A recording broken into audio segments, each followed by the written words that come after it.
Welcome back to another video. In today's video, I'll show you how to cancel V0 Vercel subscription.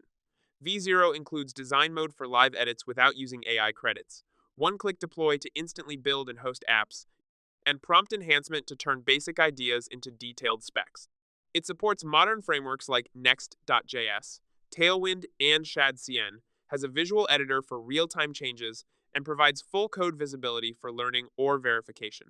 The AI acts as a co-builder, suggesting improvements, and every change benefits from built-in version control with optional GitHub integration. You can connect databases like Postgres or Supabase, manage API keys securely, and even convert screenshots into working code. Export options, starter templates, and built-in Vercel AI frameworks make building AI-powered apps easy.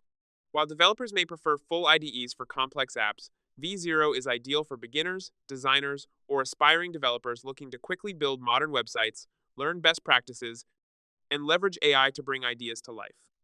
If you're excited to get started, explore V0's features, integrations, and let it help you build your next project with ease. If you found this video helpful, don't forget to like and subscribe.